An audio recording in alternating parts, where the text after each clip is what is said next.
మీ ఇంట్లో మొదటి కోటీశ్వరుడు మీరే అవ్వాలనుకుంటున్నారా? ఈ ఫైనాన్షియల్ వెబినార్ లో ఇప్పుడే జాయిన్ అవ్వండి. నమస్కారం సుందరం రెడ్డి గారు. నమస్తే సార్. సార్, మార్కెట్లో ట్రేడర్స్ అయి ఉండొచ్చు, ఇన్వెస్టర్స్ అయి ఉండొచ్చు, మల్టీ బ్యాగర్స్ అనేవి ఒక ఎయిత్ వండర్ లాగా, ఒక యూనికార్న్ లాగా చూస్తూ ఉంటారు. అంటే అవి ఎగ్జిస్ట్ అయి ఉన్నాయి అని అందరికీ తెలుసు. బట్ అది దానికి ముందు ఎలా దొరికితే బాగుండు అని అందరూ అనుకుంటూ ఉంటారు. జనరల్గా మల్టీ బ్యాగర్స్లో 10x 50x చూడడమే చాలా కష్టం. అలాంటిది లాస్ట్ 4 yearsలో 1000x కూడా ఉన్న కంపెనీలు ఉన్నాయని చెప్తూ ఉన్నారు కదా. అవి ఏ కంపెనీలు, ఎలాంటి రంగాల్లో ఉన్న కంపెనీలు తెలుసుకోవచ్చా? రైట్. ప్రతి ఒక్కరికి డ్రీమ్ అండి, మల్టీ బ్యాగర్స్ని ఫైండ్ అవుట్ చేయాలి, ఎక్కువ డబ్బు సంపాదించాలని ప్రతి ఒక్కరికి ఉంటుంది. ఎగ్జాంపుల్గా మనకి వారన్ బఫెట్ గురించి మాట్లాడతారు, అండ్ రాకేష్ జుంజున్వాలా గురించి మాట్లాడతారు. టైటాన్ ₹3 అప్పుడు పిక్ చేశారు ఆయన, అది ఎక్కడికో వెళ్ళిపోయింది అనమాట. అందుకని ప్రతి ఒక్కళ్ళు ఏంటంటే అట్లా లో ప్రైస్, పెన్నీ ప్రైస్గా ఉన్నప్పుడు తక్కువ ప్రైస్ దగ్గర ఉన్నప్పుడు పిక్ చేసుకొని అది 20 times 30 100 200 times ఇందాక ఉంచుకొని ట్రై చేస్తూ ఉంటారు. అండ్ బిలో మీ ఎంటైర్ మార్కెట్లో ఈ మల్టీ బ్యాగర్ కోసం చేంజ్ చేసే ప్రాసెస్లో లాస్ అయ్యే వాళ్ళు ఎక్కువ మంది ఉంటారు, విన్ అయ్యే వాళ్ళకన్నా కూడా. అందుకనే లార్జ్ స్టేబుల్ బిజినెస్ మోడల్ తీసుకొని తక్కువ రేట్కి సెటిల్ అవుతారు, ఎందుకంటే సేఫ్టీ కోసం. అంటే మీకు సేఫ్టీ అయితేనేమో తక్కువ రిటర్న్స్, రిస్క్ తీసుకుంటే ఎక్కువ రిటర్న్స్. అందుకని మల్టీ బ్యాగర్స్ తీసుకున్న వాళ్ళందరూ ఎక్కువ సార్లు డిసప్పాయింట్ అవుతారు అనమాట. ఎందుకంటే అలొకేషన్ పెద్ద ఇష్యూ, అండ్ రైట్ స్టాక్స్ని పిక్ చేయడం చాలా ఇష్యూ అనమాట.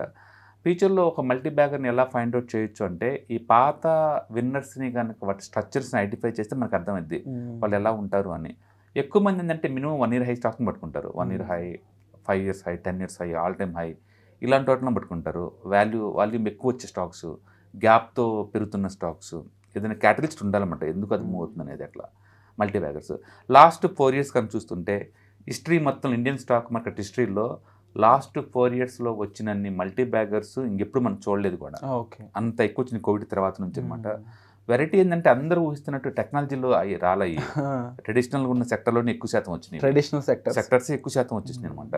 ఎగ్జాంపుల్ రియల్ ఎస్టేట్ చాలా ఓల్డ్ సెక్టర్, స్టిల్ అది చాలా ఎక్కువ వచ్చింది లాస్ట్ 4 yearsలో అనమాట. అట్లా ఇది కనుక మనం చూసుకున్నట్టయితే మోర్ దెన్ 525 కంపెనీస్లో మినిమం 5 times వచ్చింది. 525 కంపెనీస్లో. అఫ్కోర్స్ ఇండియాలో ఉన్న మొత్తం లిస్టెడ్ స్టాక్లు 4400 కంపెనీస్ అండి. 4400 అంటే మనం అనుకున్న ఈ 525 కంపెనీస్ అన్నీ కూడా ఖచ్చితంగా స్మాల్ క్యాప్ నుంచి వస్తాయి. అవును, మైక్రో క్యాప్, స్మాల్ క్యాప్ నుంచి వచ్చినాయి అనమాట. అండ్ అన్నిటికంటే ఎక్కువ అంటే 1000x అండి, 1000 times పెరిగిన కంపెనీ. 1000 times పెరిగిన కంపెనీ అనమాట. అది వారి రెన్యూబుల్ అని, వారి రెన్యూబుల్స్ అనమాట. అది 1272 times ఆ స్టాక్ పెరిగింది. రూపాయి ఉంటే 12,000 చిల్లర అయినట్లు లెక్క అనమాట. అది హైయెస్ట్ రిటర్న్స్ ఇచ్చిన స్టాక్ లాస్ట్ 4 yearsలో. తర్వాత 500 నుంచి 1000 దాకా పెరిగిన స్టాక్స్ అయితే లేవు. అంటే 500 times పెరిగిన స్టాక్స్ లేవు, 1000 times. బట్ 100 నుంచి 500 times పెరిగిన స్టాక్స్ 19 దాకా ఉన్నాయి. ఓకే, 100 నుంచి 500 times పెరిగిన స్టాక్స్ ఉన్నాయి. లైక్ కేపీఐ గ్రీన్ కానీ, ఆదిత్య విజన్ కావచ్చు, లైవ్డ్ ఎలక్ట్రానిక్స్ కావచ్చు, వారి రెన్యూవల్ కావచ్చు, ట్రైడ్ కావచ్చు, ప్రోవిటీ కావచ్చు, సీజీ పవర్ కావచ్చు, ఇలాంటి చాలా ఉన్నాయి అనమాట. 19 కంపెనీస్ దాకా ఉన్నాయి. అండ్ 50 times నుంచి 100 times పెరిగిన కంపెనీస్ 18 ఉన్నాయి. అందులో పీజీ ఎలక్ట్రోప్లాస్ట్ కావచ్చు, లేదా ఆర్ఐఆర్ పవర్ కావచ్చు, టిప్స్ ఇండస్ట్రీ కావచ్చు, వెబ్సాల్ కావచ్చు, పీటీసీ ఇండస్ట్రీ కావచ్చు, జయ బాలాజీ ఇంజనీరింగ్ కావచ్చు, ఇలాంటి స్టాక్స్ ఉన్నాయి. అలాగే 25 times నుంచి 50 times పెరిగిన స్టాక్స్ 56 ఉన్నాయండి. అందు పూనం వాళ్ళ కావచ్చు, జీపీఎల్ ఇన్ఫ్రా కావచ్చు, న్యూలాండ్ ల్యాబొరేటరీ కావచ్చు, అపార్ ఇండస్ట్రీ కావచ్చు, జిందాల్ స్టెయిన్లెస్ కావచ్చు, ఇలా ఉన్నాయి. అంటే 10 times నుంచి 25 times పెరిగిన కంపెనీస్ 190 ఉన్నాయండి. అండ్ బిహెచ్ఎల్ కావచ్చు, కేఎస్పి కావచ్చు, వేదాంత కావచ్చు, అదాని గ్రీన్ కావచ్చు, బిర్లా సాఫ్ట్ కావచ్చు, ఇవన్నీ కూడా. అంటే 5 times నుంచి 10 times పెరిగిన కంపెనీస్ అయితే 253 కంపెనీస్ ఉన్నాయండి. 253 కంపెనీస్. అంటే దాని మీనింగ్ ఏంటంటే మొత్తం అవుట్ ఆఫ్ 4400 కంపెనీస్లో ఈ 525 కంపెనీస్ అన్ని మల్టీ బ్యాగర్స్ అండి, 5x. అఫ్ కోర్స్ కోవిడ్ తర్వాత ఏంటంటే బాగా పడి రికవరీ మోడ్లో ఉన్నప్పుడు కాబట్టి చాలా ఫాస్ట్ గ్రో అయింది అనమాట. అందుకని మళ్ళీ అలాంటి మూవ్ ఎక్స్పెక్ట్ చేయాలంటే పెద్ద బ్రాడ్ కరెక్షన్ వస్తేనే మళ్ళీ తయారు అవుతాయి. అలాంటి సిచ్యువేషన్స్ వస్తేనే ప్రతి కరెక్షన్ అప్పుడు కూడా పాత రికవర్ అవ్వవు, కొత్త లీడర్స్ జనరేట్ అవుతారు. కొత్త టెక్నాలజీ నుంచి, కొత్త ఇండస్ట్రీ నుంచి వస్తారనమాట వాళ్ళు. ఇప్పుడు వేరే రెన్యూవల్స్ అంటే రెన్యూవల్ ఎనర్జీ అంతకుముందు లేవు అవి, అట్లా వస్తాయి అనమాట అవి.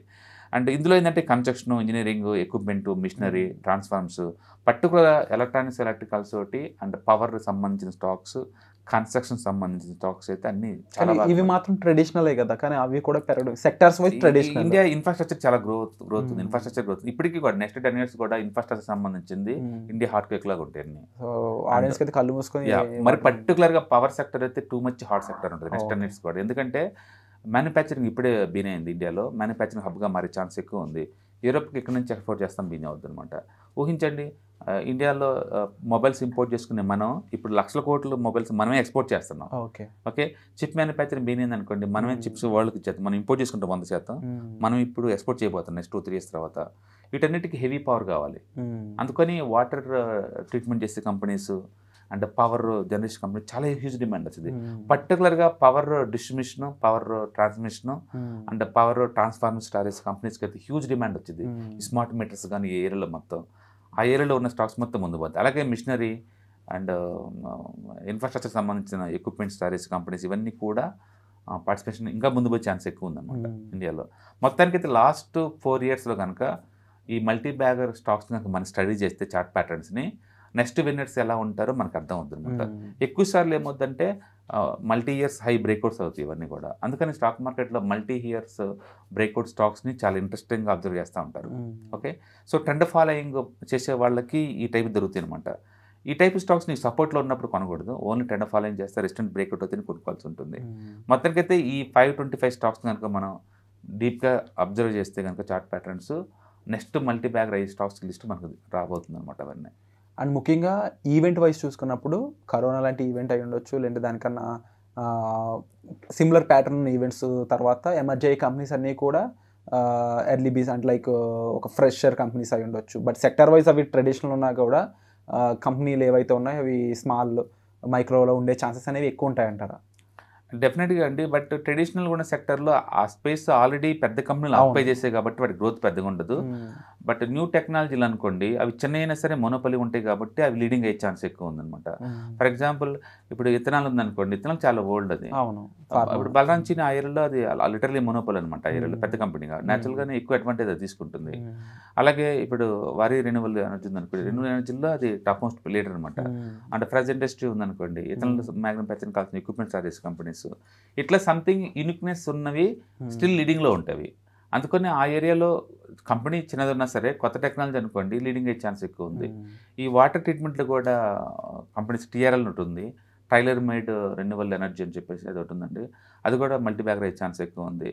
ఏదైనా మల్టీ బ్యాగర్స్ కోసం మనం ట్రై చేస్తున్నామంటే టూ మచ్ రిస్క్ పనులు చేస్తున్నట్లు లెక్క, రూల్ నెంబర్ 1. అండ్ రెండోది, కంపెనీని స్కేలప్ చేయటం మనం అనుకున్నంత ఈజీ కాదు. మనం ఇక్కడ కూర్చొని స్టాక్ 1x బాధ 2x బాధ అని బెట్కత్తా ఉంటాం, కానీ రియల్ టైం గ్రౌండ్ లెవెల్లో ఎగ్జిక్యూషన్స్ ఎలా ఉంటే మనకు తెలియదు. యాక్చువల్ చెప్పాలంటే ఏ కంపెనీ ఓనర్లు కూడా నెక్స్ట్ 6 months తర్వాత కంపెనీ ఎలా ఉంటుంది వాళ్ళకే తెలియదు. ఎందుకంటే నిరంతరం గవర్నమెంట్ పాలసీలు రీడెఫైన్ అవుతూ ఉంటాయి, మార్కెట్లో ఆపర్చునిటీస్ వస్తుంటే లేదా చీజ్ అవుతూ ఉంటాయి. వాటన్నిటి తట్టుకొని ముందు పాటు అంత ఈజీ కాదు. అందుకని మల్టీ బ్యాగర్స్ కోసం ఇలా చూసుకునే బదులు సేఫ్గా సెక్యూర్గా ఉండాలి అంటే better to go for mutual funds అనమాట.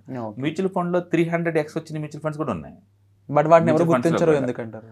అది slow and study, it's boring. అది ప్యాసివ్ ఇన్కమ్ బేసికల్గా, ఇది యాక్టివ్ ఇన్కమ్ కాబట్టి న్యాచురల్గా ఎక్కువ మంది షార్ట్కట్లో ఈ యాక్టివ్గా మూవ్ అయ్యే వాటిని కావాలి. ఇమీడియట్ గ్రోత్, ఫాస్ట్ అనే దాని మీద డిపెండ్ అయిపోయి ఇక్కడ మైనస్ అవుతున్న వాళ్ళు కూడా ఎక్కువ మంది ఉన్నారు కదా. యాక్చువల్గా 90% ఈ మల్టీ బ్యాగర్ సెర్చ్లోనే జీరో అయిపోయే వాళ్ళు ఉంటారు ఎక్కువ మంది. ఎందుకంటే వాళ్ళు ఏదో ఎక్స్పెక్ట్ చేస్తూ ఉంటారు. అది సపోజ్ సింటెక్స్ ఉందనుకోండి, ఇండియాలో మొనోపలి వాళ్ళు సింటెక్స్ ప్లాస్టిక్ దాంట్లో జీరో అయిపోయారు ఆల్రెడీ.